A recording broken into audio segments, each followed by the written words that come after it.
I'm Tom Prince with Western New York Athletics, and that's right, we're softball again right here. Can't wait to talk to the three coaches that we've got here. We've got three great programs here in Western New York, and we're going to go from Monsignor Martin to Section 6. We're going to talk it all today. So far, let's introduce our different coaches. From Mount St. Mary, also the athletic director, Jim Pernick. From Iroquois, Aaron Vanderlip. And from Orchard Park, Brittany Schermerhorn. Thanks for joining me, everybody. Thanks. Thank you. Anytime. Thanks for having us. Absolutely glad to have each and every one of you. So, real quick, we're going to get into some questions here. The questions are fun questions that we try to start off and talk a little bit about strategy that the coaches could be thinking, and then we get into the recognizing of all the teams that are out there. So, my first question I have for you today. There are a lot of philosophies when it comes to creating a lineup, especially in the softball front. You've got bunters that specialize. You got slap hitting that's involved. You got power hitting that's involved. You got just straight up a good hitter that's involved that is in here. But my question is, what is your philosophy when it comes to creating a lineup? Because there are so many different things that a softball coach has to recognize as far as a hitter is concerned. So my question, what's your philosophy? Jim, let's start out with yourself on this one. Sure. It's funny, when I was coaching my boys growing up, we'd always have the lineup cards after, and they'd see like 10 or 11 scratch offs. Because to me, it's so important having the right people in the right spot. With a traditional lineup, if I have a true 3-hitter and a 4-hitter, usually my best hitter's hitting 3. If I don't have that true cleanup hitter, I might move my 3-hitter up to 2. But in that traditional lineup, I like speed 1. I definitely like a lefty if possible to make that throw tougher on the catcher. And also it gives me options, the slapping, the drag bunting, the fake bunt, the fake bunt swing. Then I like that 3-hitter. I like my power coming up with good contact. And then I come with my 4-hitter. Usually I like following it up with a 5-hitter that has pretty good power. If the 4 guy doesn't knock him in, here comes the 4 girl and 5 girl and she might knock him in. If I'm batting 10, then I sometimes have my 9 and 10 as my faster hitters. And then maybe my 8 or 7, they might not be my strongest hitters, but I might be able to do something new or start up a new round of hitting with them.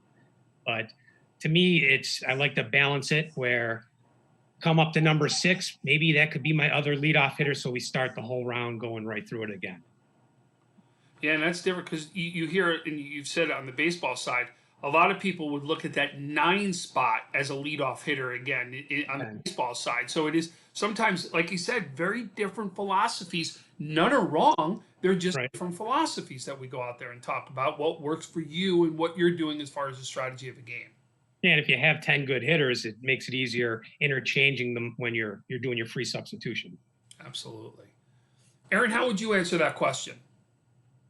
There's some things that we can do with a softball lineup with having a DP and a flex, which is another thing that we can add. If we have a flex, I like to have a speedy flex that may just be playing some defense for us.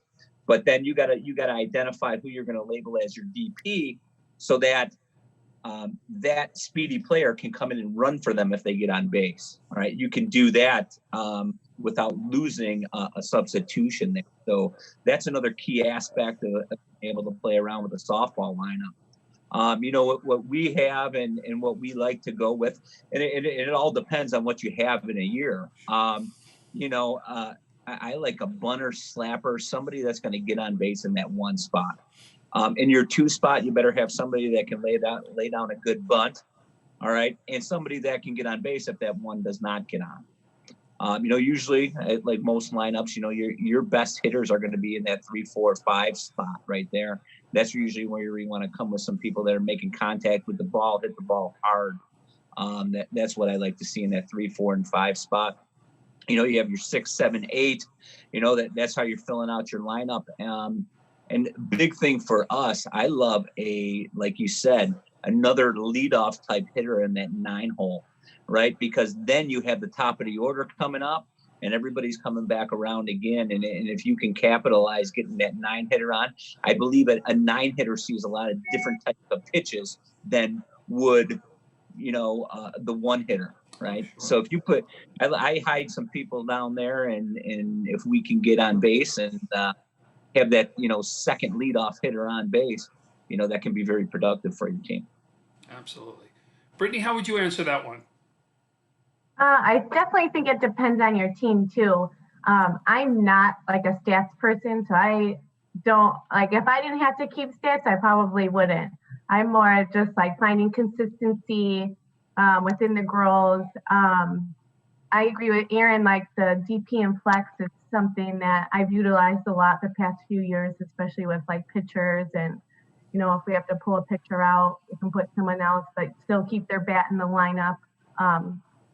Like, for example, like Megan Geis or something, if she had to come out of the game, she could still stay in the lineup hitting, things like that.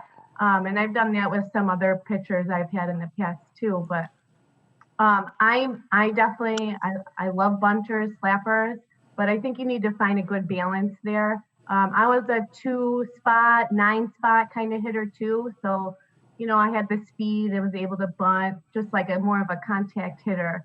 So I think that's definitely really important. In like the 4-spot power hitter, definitely for sure, but it needs to be somebody that's level-headed, isn't going to let the pressure get to them. So I kind of look at that part of the game as well. And then once in a while, like I try to sneak some of my like good consistent hitters down towards the bottom, because a lot of pitchers seem to like maybe take it a little bit lighter. So I like to put some girls down there too that maybe on other teams might bat a little bit higher up in the lineup. So I change it up once in a while with that too. So, and then consistency definitely at number 1 spot. Just putting the ball in play, making contact, getting yourself on base any way that you can. Great answers right there. Brittany, I'm going to ask you to explain something to everybody. So everybody that's in the softball world understands this slap hitting concept, right? But if I'm somebody who's not a softball person right now, can you explain what the slap hitter is, just so everybody understands it, since we're talking about it right now so much? Slap hitter is so beneficial to the game. They like provide so much to a team, just especially if they could power slap, bunt, do a soft slap. Like there's so much that you can do with that as like a coach and to help your team. I mean, we've had slap hitters in college where they'll come up one at bat. Actually, Sydney Bilecki last year, who we had, she would come up one at bat and she could hit a home run over the fence. And then the next bat, she'd get a base hit single. There's just like you play. I love slap hitters because you can play with the defense mind. Like I always tell with them, see where they're playing. Okay, if they're playing in, slap it over them. Then they'll watch your footwork, so they'll back up a little bit, and then the next pitch you drop a bunt in. So it's just fun to have that ability to be so versatile at the plate. And is the slap hitter, and Jim, I'll throw this one at you. Jim, is the slap hitter normally a lefty batter, or can it be both ways, or is it normally just a lefty that you see this from? It's a lefty usually, and almost always. And it's the advantage of they're a little bit closer to first base. You put it in play, and it gives them a better opportunity. I mean, you get a girl who's running under 3 seconds to first base, that's a terror on the infield. And then you got to make sure you have a good third baseman who knows how to read the bunt. And if you get somebody who's really good, that's why I agree with you, Bernie, that you got a smart leadoff hitter. She has a lot of options. She could fake bunt swing. She could fake bunt. She could swing away. She could hit. So if she has all those options, it's a terror. Aaron, in a team, how many people can you say would fit this slap hitter mentality that can be this all-around player? Is it normally you're lucky if you can get one a season, or is it something that you see multiple people on your team are capable of doing? We're pretty fortunate because we have 3 of them. Wow. Two of them are switch hitters too, so they can come around to the right side and hit for some power as well.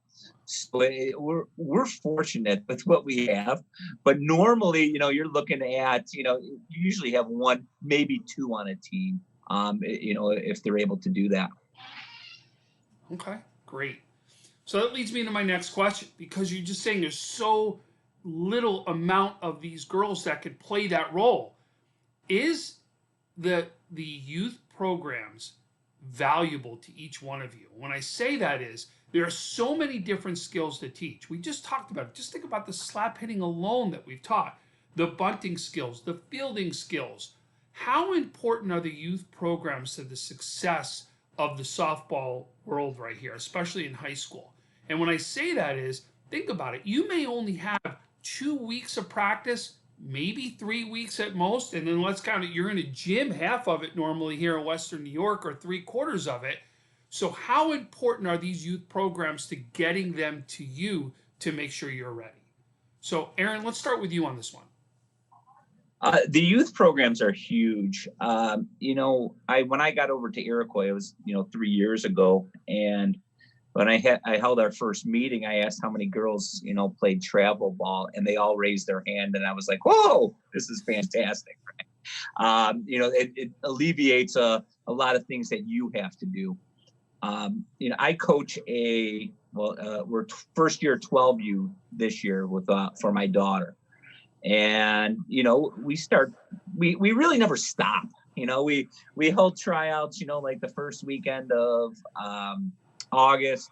And then, when we get our new team together, we hey, let's get together on a Monday evening or something and start working then, just so the girls are together. But I mean, the travel softball, I mean, you're going pretty much all year long. We'll start, in October, and we will run it all the way through. We're fortunate enough to, we have an indoor facility that we use with the West Seneca Magic.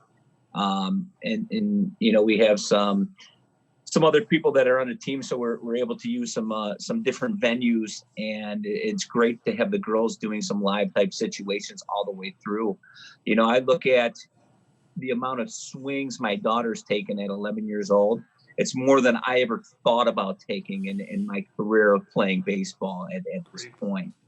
But they're learning so much more of the mental aspect of the game, and it's the little things that you don't have to do when practices start, that are already there if you have a good travel or house organization to, a good feeder program for your kids.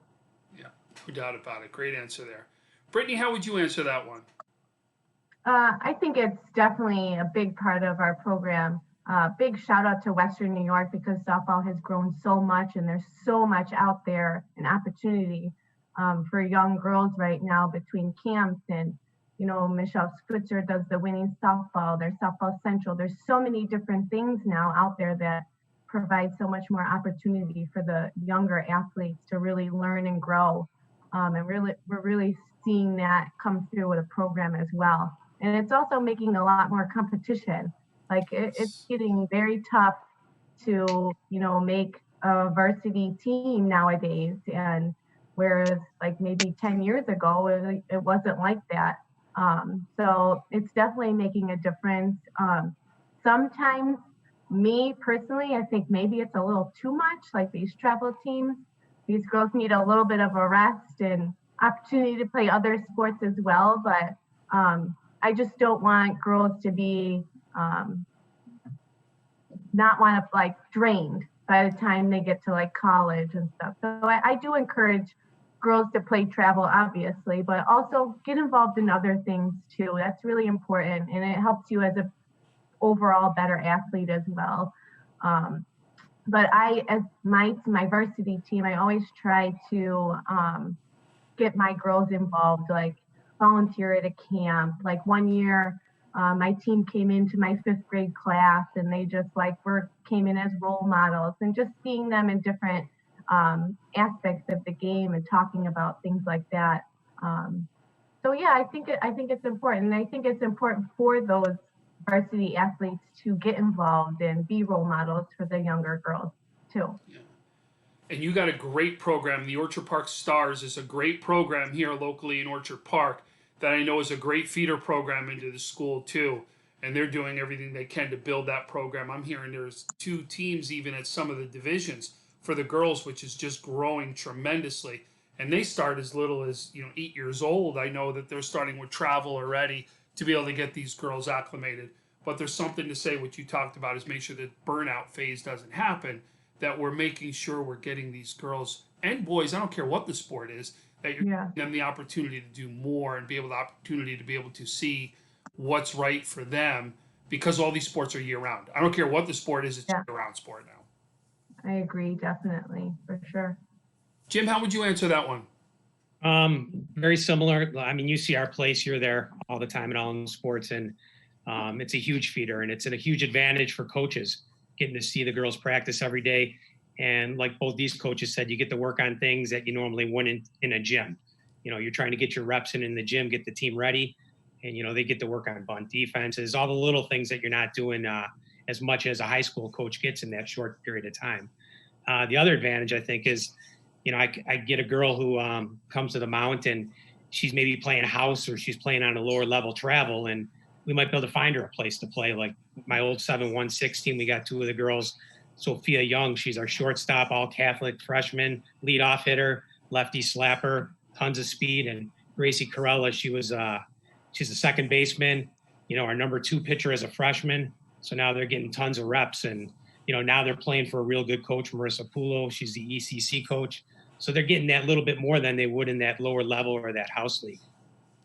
No doubt about it. And Western New York, if you haven't seen this facility at all in sports, this is something. And for softball teams, you literally can almost play the outskirts of an outfield, but you're getting a full infield in there to be able to hit, and it is a phenomenal facility. It really is. I've brought my teams there for the Western New York Prospects on the baseball side, and no doubt it's a beautiful facility. So, all right, so now comes what I always allude to, the fun part of the program, right? This is where you get to talk about your teams, the makeup of your teams, and what team you would have been able to put on the field this season. So let's start off. We're going to start off in Orchard Park. Brittany, we're going to start off with your team. No doubt a powerhouse of softball in Western New York. You know that you're going to be competing for an ECIC1 or AA crown every single year. You know, though, that every game inside and out is going to be a tough game, whether it's Will North, Lancaster, Clarence, right? Frontier. It is a tough game every single time. Let's talk about the team, though, that you've got in the makeup of Orchard Park.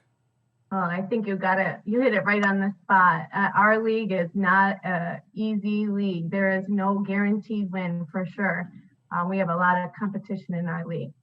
I was so excited for this season this year. I think probably I might have been more excited than some of the girls being on maternity leave a little bit. Last season, I was ready to get back out, coach their base. So hopefully maybe there's a chance and we'll be able to get back out there in some sort of way for our girls. But yeah, I have 5 seniors this year.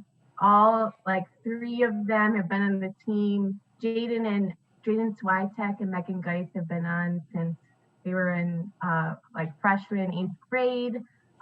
Lauren Castellou has been on my team since she was a sophomore. And Morgan Kelly and Grace Taggart, they're both seniors as well. Megan, she was player of the year last year. She brings a lot to the team on the pitching mound, at the corner, home run hitter, contact hitter, and she's very level-headed at the plate too. She doesn't let anything bother her. And that goes along with Lauren Castellou too. She's very strong-willed, is in a good mindset during the game, doesn't let outside factors determine how she plays.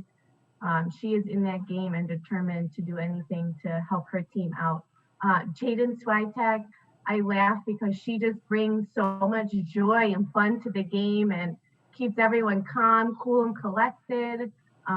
Again, a great player too. Jaden's going to Niagara University next year to play. She'll be our center fielder. And then Megan Geis on the mound going to Canisius next year. And then Lauren Castellou behind the plate going to University of Rochester. So right up the middle, we've got really strong seniors for our team leading us. And then in the outfield, we've got Morgan Kelly and Grace Taggart, who were on the team last year, bring a lot of speed to the outfield. And all three of those senior outfielders like get along, they laugh, they have good communication within each other. So it's a good, strong group of seniors that I really hope we can get them a chance to get out there and play for sure. And then, you know, that's like 5 of our seniors, and a lot of the rest of our team is almost new. We've got a couple other returners. Julia McMullen, she's a junior outfielder, maybe might play a little bit of first base. We've got Abby Torgensen, who was on my team last year as a freshman. She played some outfield last year. She might move into the infield. She's got a lot of speed. She has turned around and become a lefty slapper too, so a lot of diversity there.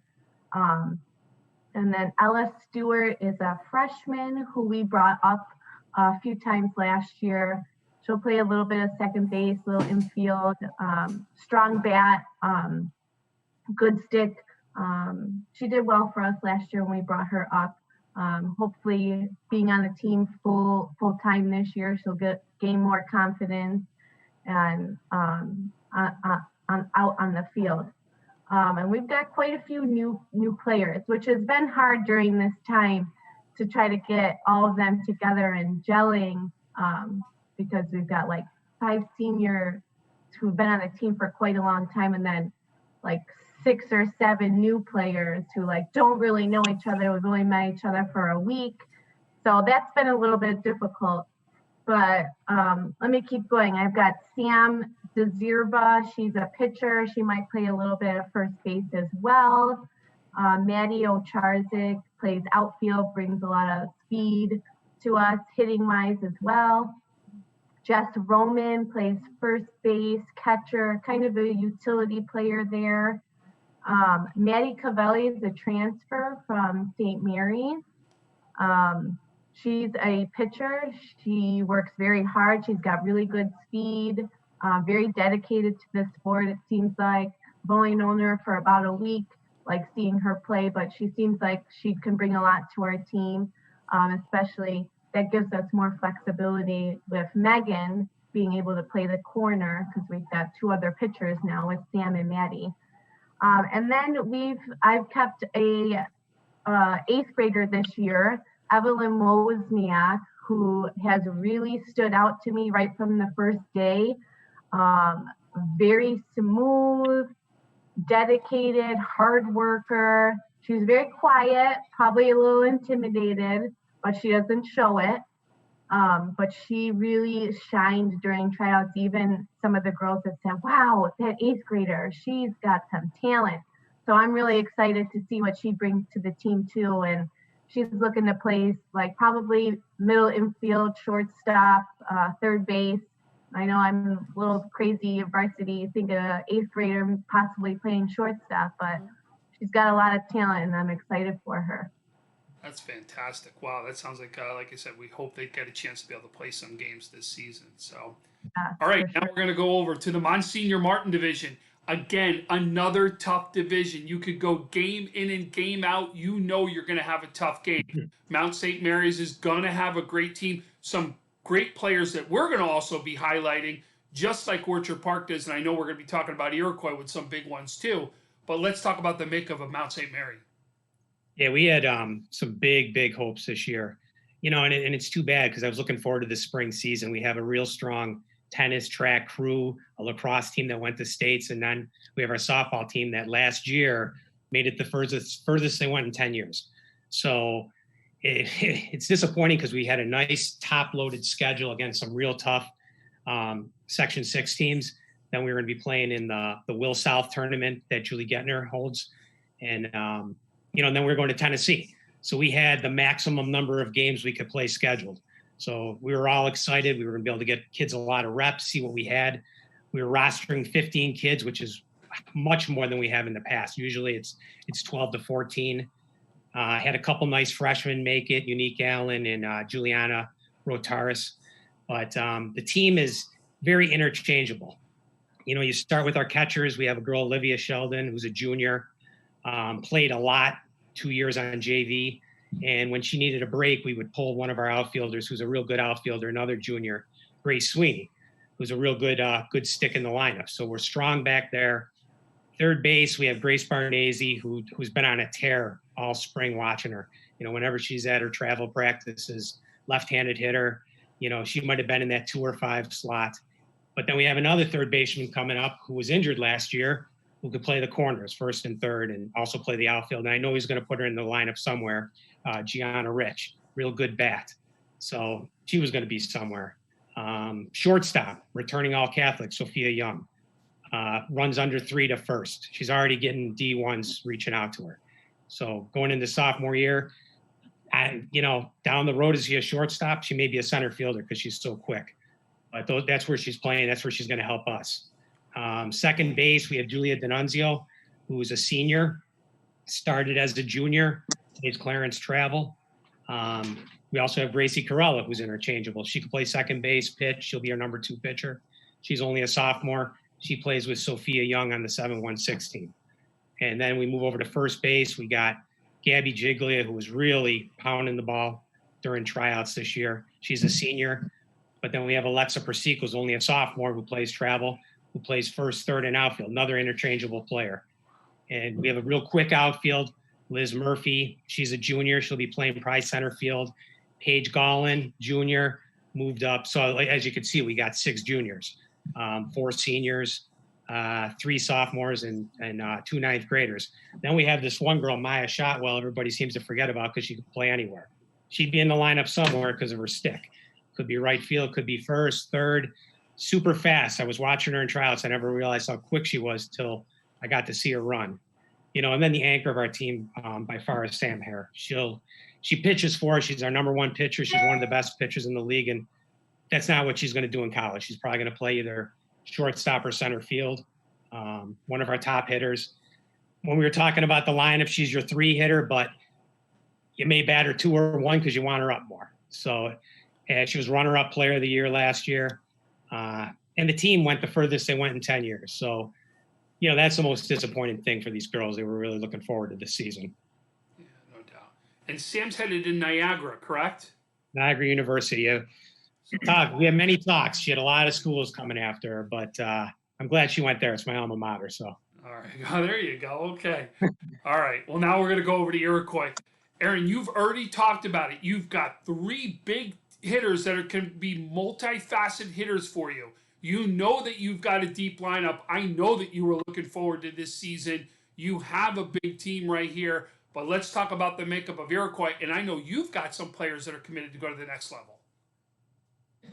Yeah, you know, we're fortunate. I mean, we only have 2 seniors this year, but you know, it's going to be really sad to see them go. You know, they've been with us for a few years. Our first senior that I talked about is Sam Molar. She got a little bit of pitching in for us last year. She played third base. She was our 5 hitter. And at the beginning of the year, she was one of the girls that, you know, really surprised us. And she came up in big situations and delivered for us, you know, hitting in that 5-hole. So, she ended up getting some postseason honors. So we're looking forward to seeing her getting some more time on the mound, as well as playing some third base for us. Our second senior is Kennedy Habrel. And this is a girl that I cannot say enough about. You know, she's just, I have to tell her to go home when we're at practice. She doesn't want to leave. She wants to keep hitting. She wants some extra grounders.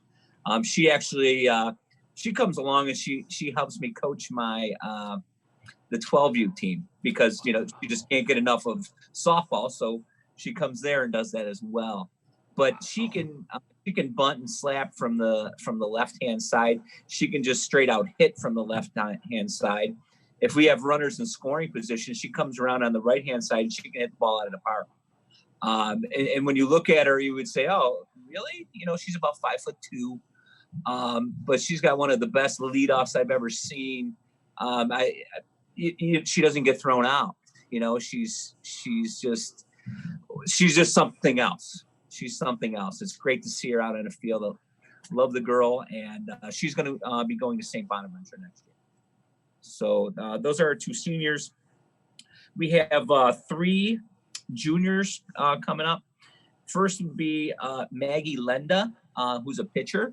She's pitched the last 2 years down on JV. I mean, we've been fortunate enough that, you know, we've had some pitching up on the varsity level over at Iroquois the last 2 years.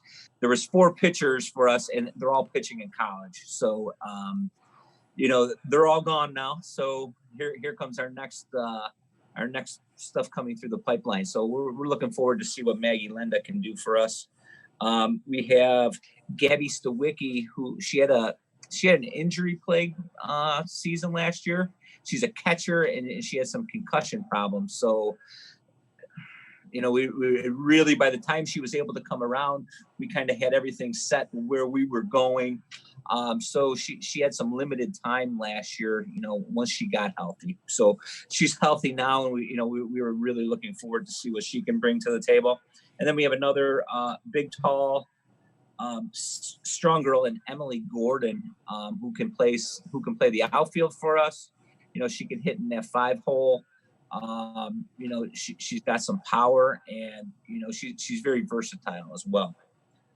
Then we have 5 sophomores on our list, and a lot of these girls, you know, play summer ball together. So they have a lot of continuity, and they have a lot of things going already because of how many years that they've played together. First would be Maddie Linna. She's new to our team for this year. She's a utility player. She can catch, she can play the infield, she can play the outfield. So she can do it all. So we got to find a spot for her to get in. Next we'd have Ada Paczynski, who can pitch for us. She plays shortstop, and she can play the outfield. So it's great to see the versatility in these players that we have at the younger age. After that, we have Sarah Neff, who she started the season this year in a boot. So with the layoff, she's finally out of the boot. So she's hoping that we're able to get out there. You know, she had a broken ankle. So now she's getting back at it, and, you know, she's going to compete, you know, for a spot in our infield. So Sarah Neff, we're looking at there as a sophomore. We also have Marissa Zambo, who played for us last year as a freshman. She's one of those bunter slapper types and can hit from the right side as well. She got a lot of time in the outfield with us last year. She can also go behind the plate and catch. So we're looking forward to that again coming up.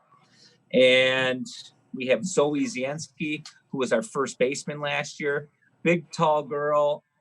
You know, she plays soccer, she plays basketball, an all-around athlete. And, you know, she did a great job playing first for us last year. And her bat surprisingly came on, and it was out of nowhere. And we play in the what's called the Morabito tournament down in Morabito tournament in Herkimer. And Zoe really came on. She saw some pitching that was lights out, you know, some girls that were going, you know, big time D1 programs, and she was putting the ball in play and hitting it hard. And it was just fantastic to see as a freshman what she was doing. So, you know, she earned her way into the lineup that weekend, and she was there, you know, for the rest of the year with us. The last sophomore that I have on here is Carley Caster, who will probably go to center field for us this year. One of the fastest girls that I've ever coached. I mean, Kennedy can fly, but flat out Carley, you know, she's about 5'2", and she just takes off. And it doesn't look like she's moving so fast, but I've never seen her thrown out. It's unbelievable. Like, the ball gets hit up into the outfield, and she's like the road runner. You just see beep, beep, boom, and she's underneath the ball and makes it look routine. So, you know, she's got some lightning speed. She's one of those slappers. If that ball touches the ground a second time, there is no chance you're getting her. So, you know, it's great to have that type of speed, you know, in 3 different spots that we have in our lineup. And then the last that we have is a freshman. Her name is Maddy Griebel. You know, she's really going to compete for a starting position in the infield. You know, she plays, you know, at an upper travel program. You know, she plays up a year. She came up last year with us for the playoffs, so she got a little bit of experience through our program and what we expect at the varsity level. And, you know, just in that first week of practice, you know, it's great to see she was right there with those girls, and being a freshman, it didn't phase her one bit. So, you know, if we can get out there, we have some good possibilities. So, you know, we're looking forward to it. Like I said, fingers crossed, but at least what we're doing is giving you the forum to be able to recognize these players, right? Because they deserve to be recognized, exactly what we wanted to do. But before I go, I got a comment. Great photos behind you, by the way, there, Aaron. Love those pictures back there. So listen, that's all my questions I have for you today. I want to say thank you so much for joining me on the Western New York Athletics Coaches Corner. And I hope the next time we get a chance to talk, it's going to be at the fields where I get a chance to cover your teams. Sounds good. Thank you so much for doing this for Western New York. Thanks a lot.